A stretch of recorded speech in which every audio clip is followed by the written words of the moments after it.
입니다. 오늘 주시는 말씀 같이 보시겠습니다. 누가복음 6장 46절에서 49절입니다.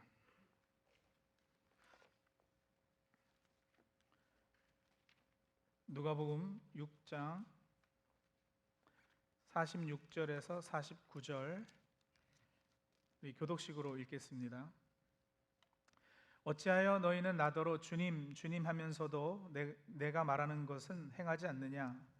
내게 와서 내 말을 듣고 그대로 행하는 사람이 어떤 사람과 같은지를 너희에게 보여주겠다.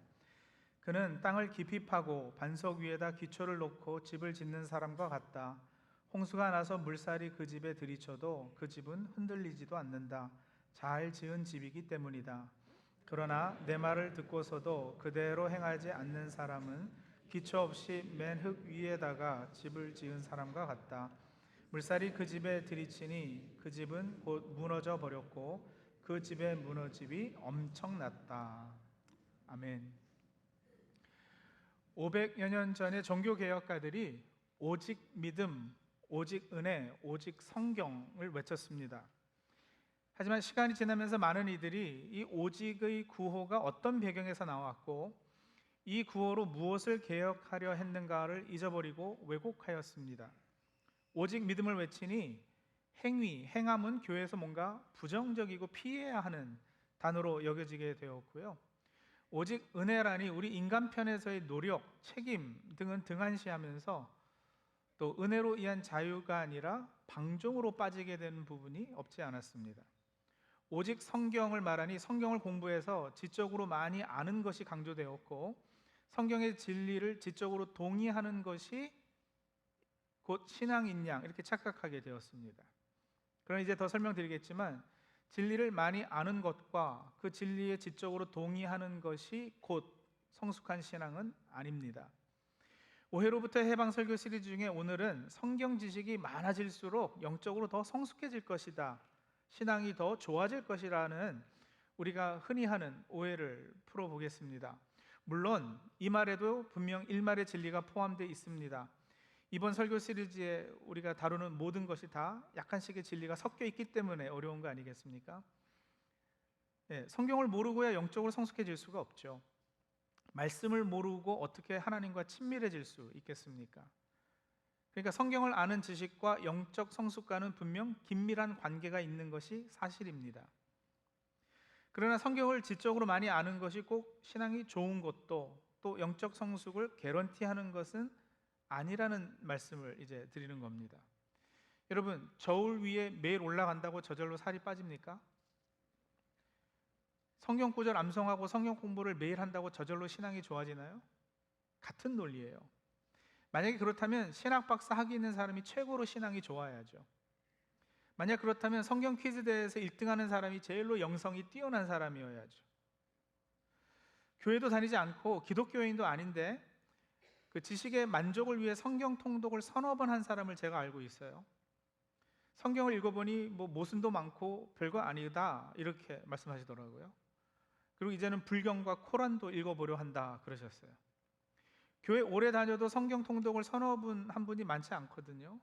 그러면 통독 서너 번 하셨다는 그분이 그렇지 못한 교회 다니는 신앙인보다 더 신앙이 좋아야 할 것 아니겠어요? 근데 분명 그런 것은 아니거든요.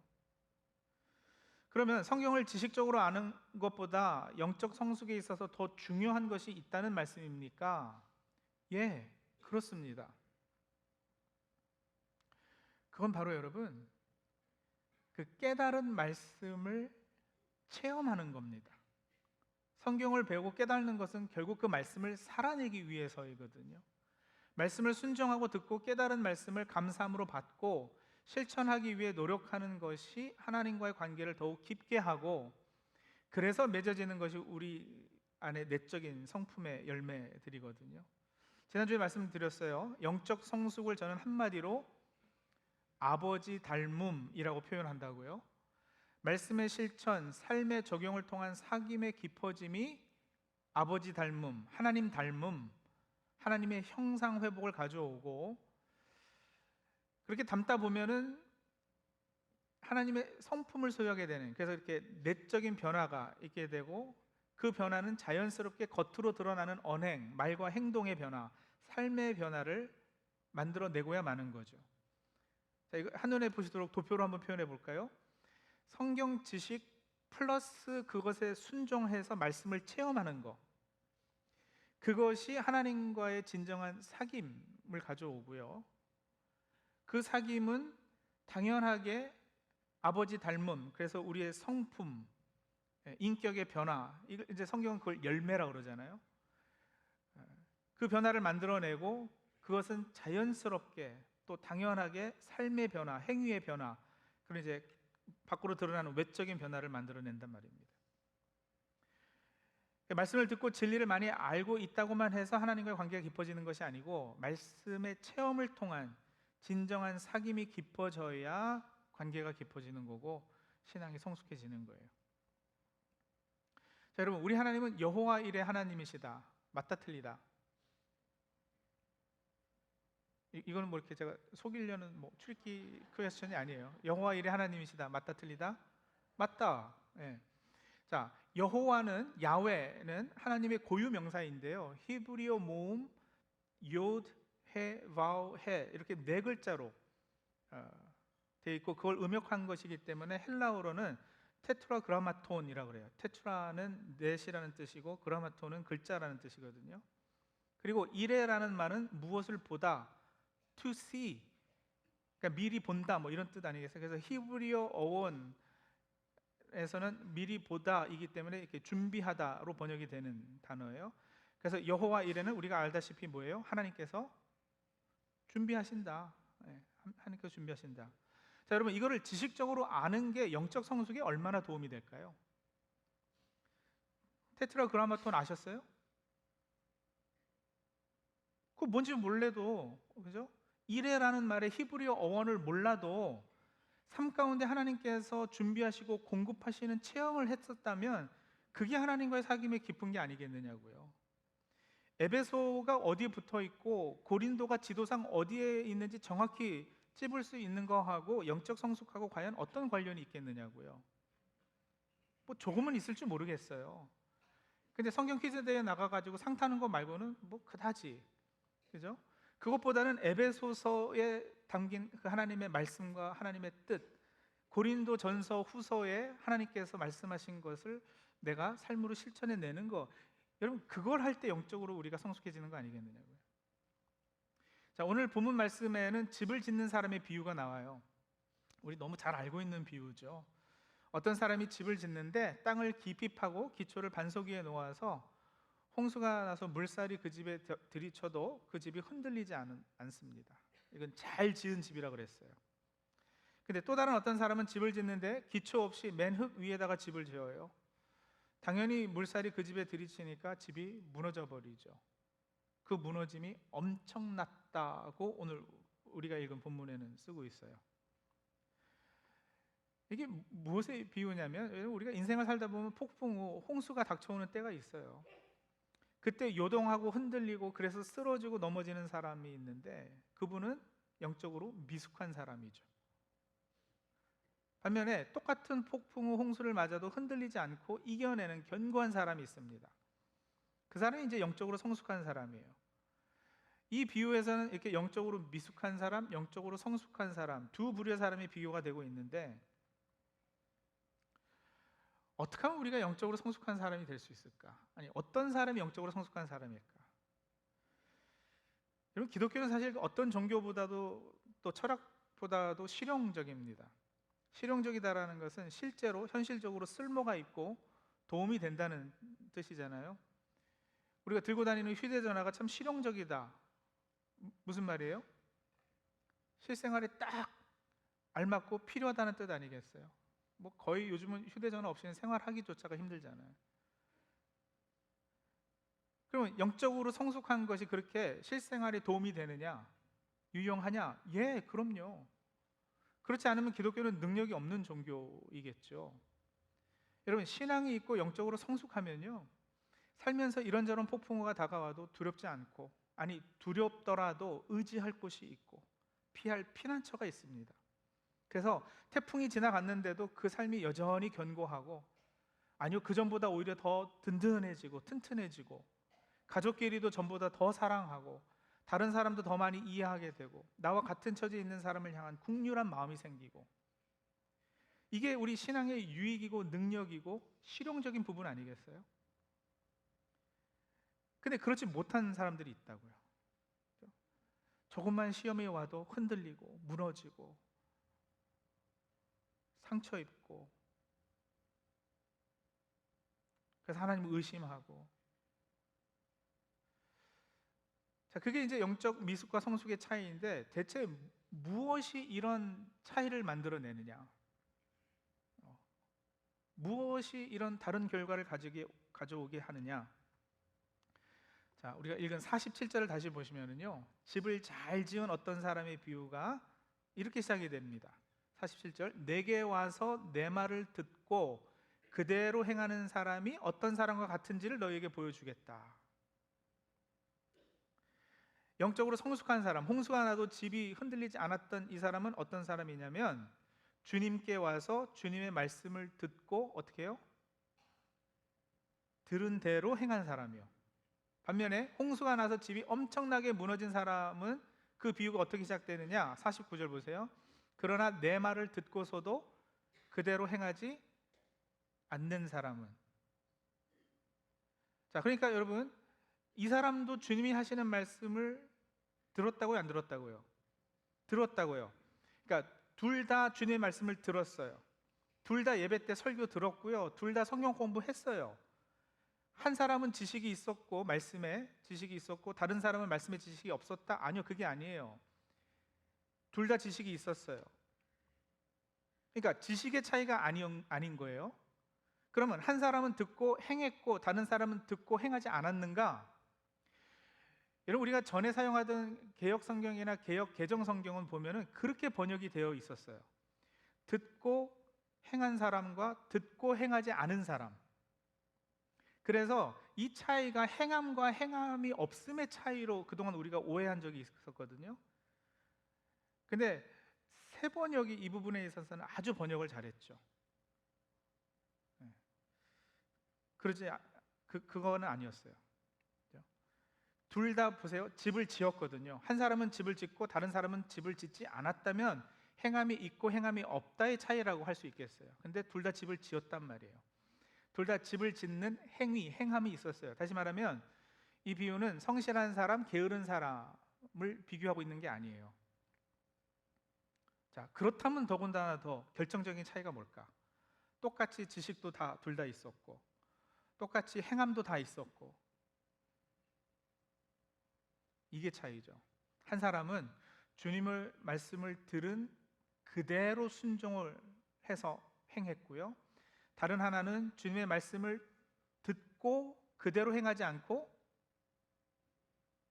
지 마음대로 딴짓을 한 거예요. 가서 사과 사오너라 했는데 한 사람은 가서 명령 들은 대로 사과를 사왔고요. 다른 사람은 가서 내 생각에는 배가 더 맛있는데 하고서는 자기 마음대로 배를 사온 거예요.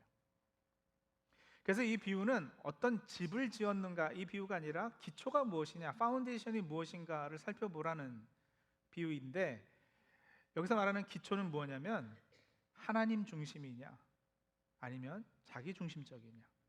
그래서 듣고 하나님께 순종하는 마음이 있느냐 아니면 듣고 자기 중심적 성향을 가졌으니까 자기 마음대로 행하느냐의 차이죠. 이 비유를 말씀하신 그 배경이 어떻게 되냐면, 누가복음 6장 같은 장 전반부에 보시면 이 안식일 논쟁이 있어요. 예수님이 안식일에 병자도 막 고치시고 이러시거든요. 그러니까 율법학자들하고 바리새파 사람들이 예수님이 안식일을 범했다 하면서 고발할 구실을 얻게 돼요.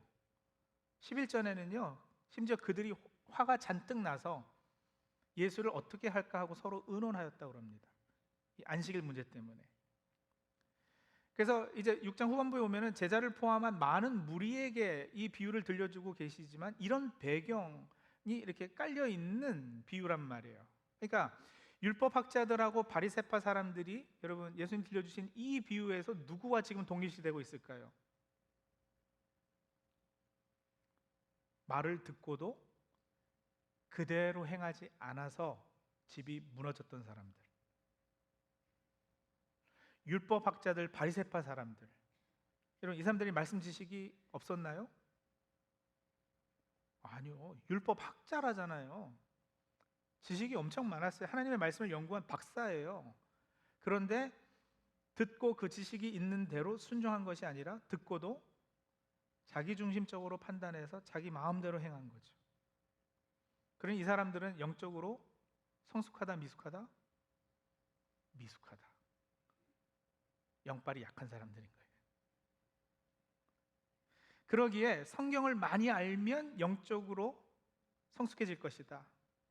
아닙니다. 꼭 그렇지 않습니다. 오해입니다. 성경 공부 열심히 하시고 지식이 느는 것, 지적 만족만을 얻을 것이 아니라 그 공부를 통해서 하나님의 마음을 깊이 동감하게 되어야 제대로 성경 공부한 거고요. 말씀을 듣고 어떤 사실, 지적인 동의를 하는 것에 그칠 것이 아니라 하나님의 의도, 그 마음을 알아서 그것을 행하기로 노력하는 데까지 가는 것. 이렇게 진리 하나를 깨달으면 하나님의 뜻과 의도대로 그 하나를 제대로 들은 대로 순종하기 위해서, 그렇게 살아내기 위해서 힘쓸 때 우리는 진짜 영적으로 성장할 것입니다. 10개의 진리를 배우고 8개를 자기 뜻대로 행함보다 5개 진리만을 배우고도 3개를 배운 대로 행함이 더 낫습니다. 계산되시죠? 성경 공부 열심히 하는 것보다 그것 중요해요. 더 중요해. 물론 중요하죠. 열심히 해야죠. 그런데 더 중요한 것은 그 깨달은 진리를 어떻게 행하고 살아날까의 문제. 아니, 어떻게 하나님의 마음을 더 깊이 이해했을까? 하나님의 의도가 무엇일까? 하나님께서 이렇게 말씀하셨고 이렇게 말씀이 기록되어 있는데 이것에 담긴 하나님의 마음이 무엇일까? 여기에 더 신경 쓰는 사람들, 이 사람들이 더 영적인 사람들이에요.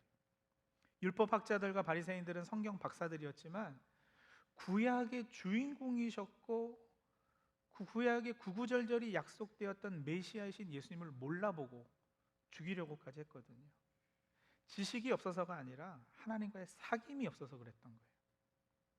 사귐이 없었기에 의도를 알아채지 못했고 문자에 집착은 했어도 글에 담긴 마음을 몰라준 겁니다. 주인이 하루는 종을 불렀어요. 아무개야, 너 내일 일찍 건너 마을에 좀 다녀와야겠다. 네. 그 다음날 아침이 되었어요. 주인이 종을 부릅니다. 아무개, 어제 이야기한 대로 건너 마을에 좀 다녀오너라. 종이 대답합니다. 이미 다녀왔는데쇼. 내일 일찍 건너 마을에 좀 다녀와야겠다고 하지 않으셨습니까? 이거 멍청한 거죠. 말귀를 못 알아듣는 거예요. 센스도 없고 주인의 의도를 파악하지 못했어요. 여러분, 내가 부리는 사람이 이런 사람이면 정말 답답해요. 근데 율법학자들과 바리새파 사람들이 딱 그랬다고요. 뭔가 하기는 열심히 해요. 근데 주인의 의도를 모르는 거예요. 경건한 삶의 모습이 없어서가 아니라 경건의 능력이 없어서 책망받았어요. 행함이 없었던 것이 아니라 자기 자신의 의에 근거한 행함을 했기 때문에 그랬어요. 그러한 율법적 행위에 반대해서 사실은 종교개혁가들이 오직 믿음을 외쳤던 거거든요. 금식했어요. 기도했어요. 구제했어요. 11조 생활 꼬박꼬박 했어요. 누구보다 행함이 있었어요, 그분들이.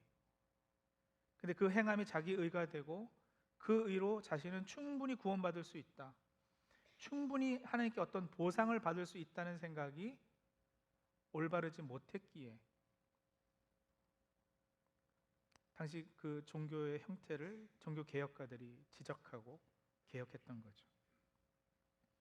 여러분, 믿음이라는 건 언젠가도 말씀드렸지만 너무 중요해서 다시 또 말씀을 드리는데, 믿음 그러면 굉장히 이렇게 추상적인, 그죠? 생각, 어떤 교리에 동의하는 이런 것으로 알고 있어서, 그래서 아무것도 하지 않고 그래서 정적인 상태인 것을 말하는 것으로 알고 계신 분들이 계시고요. 또 행위라는 개념이 무엇을 하는, 액션이 있는 동적인 상태를 의미하는 것으로 알고 계신 분들이 많아요. 근데 여러분, 절대 그렇지 않습니다. 성경 보세요. 두 사람이 똑같이 밭에 있다가 밭에서 일하는데 한 사람은 데려가고 한 사람은 버려둠을 당할 것이라고 그랬어요. 데려감을 당한 사람은 믿음의 사람이고요, 버려둠을 당한 사람은 행위의 사람이에요. 두 여자가 똑같이 맷돌질하고 있다가 한 사람은 데려가고 한 사람은 버려둠을 당해요. 겉으로 보기에는 둘 다 맷돌질이라는 액션을 하고 있었잖아요. 행위를 하고 있었어요. 근데 분명 한 사람은 행위의 사람이고 다른 한 사람은 믿음의 사람이었던 거예요. 아브라함이 이스마엘을 낳은 것은 성경에 보면은 행위의 열매라고 그래요. 근데 아브라함이 이삭을 낳은 것은 믿음의 열매라고 그러거든요. 두 경우 다 아들을 낳는 행함이 있었지만 하나는 행위였고 하나는 믿음이었단 말이에요. 그러니까 행위라는 개념과 믿음이라는 개념의 차이가 어떤 액션이 있고 액션이 없는 이 차이가 아닌 거예요. 그럼 성경에서 행위로 구원받는 게 아니다. 이게 무슨 말이냐? 여러분, 행위는요, 내가 주인이 되어서 생각하고 마음 먹고 말하고 행동하며 살아가는 모든 것, 전인격적, 전존재적으로 자기 중심적 성향을 보이는 것, 이게 행위고요.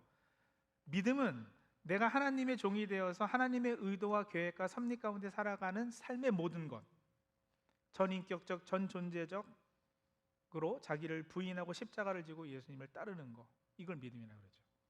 그래서 똑같이 교회에 나오고 똑같이 봉사하고 헌금도 하고 일하고 삶을 살아도 누구는 믿음의 사람일 수 있고 누구는 행위의 사람으로 구분될 수 있는 거예요. 그래서 여러분, 지식 중요하죠. 하지만 고린도전서 8장 1절 말씀해 보시면 지식은 사람을 교만하게 하지만, 이런 표현이 등장해요. Knowledge puffs up, 이렇게 해서 연기처럼 puff하고 사라진다고. Knowledge puffs up. 그러나 사랑은 덕을 세운다. 지식이 우리를 교만하게 하지 않으려면 상임이 있어야 한다는 말씀이거든요. 또 야고보서 1장 22절에서 25절, 자, 여기는 우리 한번 같이 한 목소리로 읽습니다. 25절부터 같이 읽을게요. 말씀을 행하는 사람이 되십시오. 그저 듣기만 하여 자신을 속이는 사람이 되지 마십시오. 말씀을 듣고도 행하지 않는 사람은 있는 그대로의 자기 얼굴을 거울 속으로 들여다보기만 하는 사람과 같습니다. 이런 사람은 자기의 모습을 보고 떠나가서 그것이 어떠한지를 곧 잊어버리는 사람입니다. 그러나 완전한 율법, 곧 자유를 주는 율법을 잘 살피고 끊임없이 그대로 사는 사람은 율법을 듣고서 잊어버리는 사람이 아니라 그것을 실행하는 사람인 것입니다. 이런 사람은 그가 행한 일에 복을 받을 것입니다. 여러분, 나중에 심판대 위에 섰을 때 우리는 우리의 행함으로 심판받는 거 아시죠? 행위 심판이에요. 혼돈스러우지 않으세요? 우리가 믿음으로 구원받는다고 그랬는데 행위로 나중에 심판을 받는다? 제가 설명한 거 잘 들으셨으면 이제 풀리셔야지 돼요. 거기서 행위가 액션만 얘기하는 게 아니거든. 그죠? 하나님과의 사귐, 내적인 열매, 그 내적인 열매는 당연하고도 자연스럽게 뭘 만들어낸다고요? 행위, 삶의 변화를 만들어낸다고. 그리고 우리는 그 부분에 대해서 나중에 심판을 받을 거예요.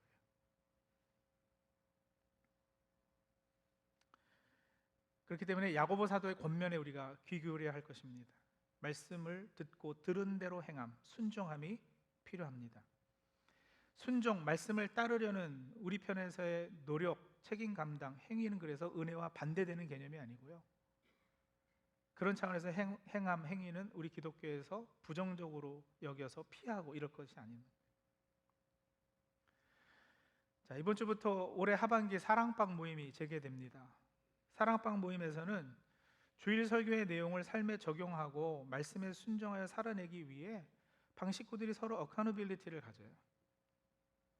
설교 때 제가 아주 구체적으로 적용 부분을 말씀드리기에는 한계가 있지 않겠어요? 삶의 모습이 다 다르고 성도들마다 연령도 다 다르고 구체적인 삶의 정황들이 다 다르고요.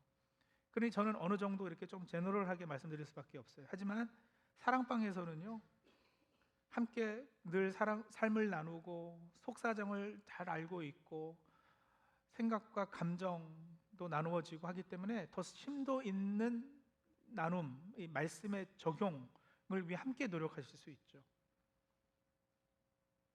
그리고 또 누가 그렇게 말씀에 순종하다가 넘어지면은 이렇게 격려하고 타이르고 권면하고 그럴 수도 있고요. 함께 가는. 이런 모임과 과정 없이 신앙의 성장과 성숙을 기대하기는 어렵습니다. 그래서 찬양교회 성도라면 한 분도 빠짐없이 다 사랑방 모임에 적극적으로 참여하셔서 형제자매들과 더불어 말씀을 들은 대로 살아내기 위해 힘쓰시기를 바랍니다.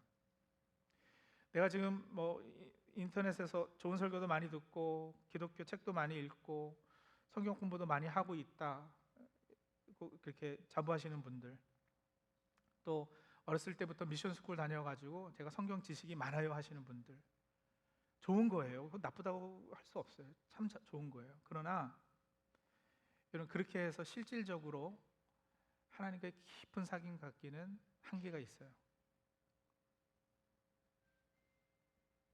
그리고 그렇게 해서 나는 지식이 많기 때문에 내가 많이 알고 많이 변한 것 같다고 생각하는데요, 막상 여러분 어려운 일이 닥치고 폭풍우가 홍수가 몰려오고 하면요, 어김없이 그런 분들은 흔들리고 무너집니다. 죄의 유혹 앞에서 여러분 내가 얼마나 약한지, 효과 없이 무너지고 마는지 아실 거예요. 그러시다면 말씀을 들은 대로 실천하기 위한 순종이 있는지 한번 잘 살펴보시기 바랍니다. 다음 주부터는 거실반도, 또 우리 목사님들 여러 공부반도 개설되어서 진행이 되는데, 여러분 오늘 말씀이 그래서 성경 공부는 필요 없다는 거네 라고 이렇게 또 곡해하시면 안 돼요. 그죠? 제가 하는 거실반도, 우리 목사님들의 공부반도 지식을 채우기 위한 목적으로 하는 것이 아니에요. 이게 신학교도 아니고요. 거실반에 들어와 보세요. 당연히 많은 정보와 지식도 얻게 되실 겁니다. 하지만 저는 공부 마치면서, 그 클래스 마치면서 항상, 그래서 많은 거 배웠는데 so what? 이 내용이 내 삶에, 내 신앙에 어떻게 적용돼야 하는지, 이 말씀을 그래서 어떻게 살아야 되는지에 관한 부분을 꼭 도전해 드리거든요. 왜냐하면 지식 플러스 순종이 사귐이니까요. 하나님께서 어떤 명령을 하셨다, 어떤 말씀을 주셨다, 중요한 건 그분의 의도가 무엇인지, 그분의 마음을 헤아리고 그분의 뜻대로 살아내기를 힘쓰는 것. 그게 하나님 중심의 사람들, 반석 위에 집 지은 사람들, 영적으로 성숙한 사람들, 우리가 다 그런 하나님 중심의 사람들이 다 되기를 소원합니다. 기도하겠습니다.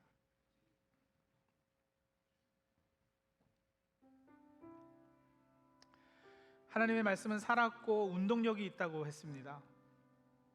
성경에 기록된 하나님의 말씀이 내 삶 가운데 살아 움직여서 좌우의 날선 어떤 검보다 예리하게 내 속을 꿰뚫어서 혼과 영을 갈라내고 관절과 골수를 찔러 쪼개고 마음의 생각과 뜻을 판단한 적이 있으신가요? 말씀 듣고 마음이 찔려서 죄를 회개하고 눈물 콧물 다 쏟으면서 하나님 앞에 엎드렸던 경험들이 있으셔요? 들었던 설교 내용이, 성경 공부한 교훈이 바른 결정과 판단하는 데 실제로 큰 도움이 되었던 적이 있으시나요?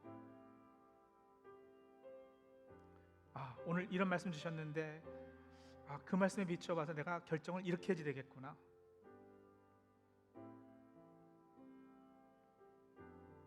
암송한 성경 구절이 적절할 때 생각이 나서 죄의 유혹을 물리치게 도와준 적, 혹은 선한 일 하도록 동기부여한 적, 삶의 큰 환난과 아픔, 고난이 닥쳐왔을 때 말씀으로 위로와 격려와 세임 얻은 적 있으세요?